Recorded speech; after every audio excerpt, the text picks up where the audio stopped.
వేసవి తాపంతో అల్లాడిపోతున్నటువంటి ప్రజలకు మనకు వాతావరణ శాఖలు అయితే చల్లటి కబురు అయితే తీసుకొచ్చాయి. ఇక ఈ ఏడాది ఋతుపవనాలు సమయానికే వచ్చేస్తాయని తెలిపాయి. ఇక ఎల్ నినో పరిస్థితుల వేగంగా లానినోలా మారుతుండటంతో ఈ మార్పు చోటు చేసుకుంటుందని వివరించింది. ఇక వర్షాలైతే పుష్కలంగా కురుస్తాయని, జూన్ జూలై మధ్యలో వర్షాలైతే పుష్కలంగా ఉంటాయని కూడా వాతావరణ శాఖ అయితే సూచిస్తుంది.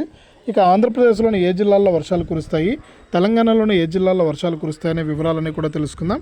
ముఖ్యంగా మనకు వీడియో చూస్తున్న ప్రతి ఒక్కరు కూడా వీడియోను లైక్ చేయండి, తెలిసిన వాళ్ళందరికీ కూడా వీడియోను షేర్ చేయండి.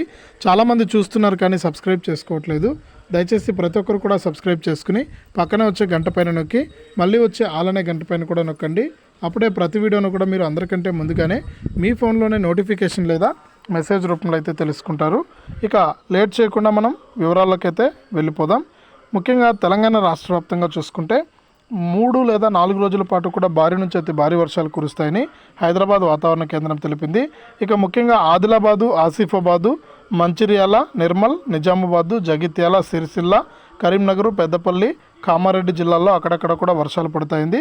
ఇక ఉరుములు మెరుపులతో పాటు గంటకు 30 నుంచి 40 కిలోమీటర్లతో వేగంతో ఈదురుగాలులు కూడా వీస్తాయని అయితే వాతావరణ శాఖ అయితే ప్రకటించింది. మొత్తానికి మనకు తెలంగాణ రాష్ట్ర వ్యాప్తంగా ఈ జిల్లాల్లో వర్షాలు కురిసే అవకాశం అయితే ఉంది. ఇక ఏపీ విషయానికి వస్తే ఏపీ రాష్ట్ర వ్యాప్తంగా కూడా మనకు ఉత్తర కోస్తాలో ఎక్కువైతే వర్షాలు కురిసే అవకాశం ఉంది. రాయలసీమ జిల్లాల్లో కూడా మనకు అక్కడక్కడ కూడా వర్షాలు కురుస్తాయని వాతావరణ శాఖ అయితే ప్రకటిస్తుంది. ఏదేమైనా కూడా రెండు తెలుగు రాష్ట్రాల్లోనూ కూడా 3 లేదా 4 రోజుల పాటు కూడా భారీ నుంచి అతి భారీ వర్షాలు, తేలికపాటి నుంచి మోస్తరు వర్షాలు కురిసే అవకాశం ఉందని వాతావరణ శాఖ అయితే ప్రకటించింది. ఇదే అప్డేటు. వీడియోని లైక్ చేయండి, షేర్ చేయండి.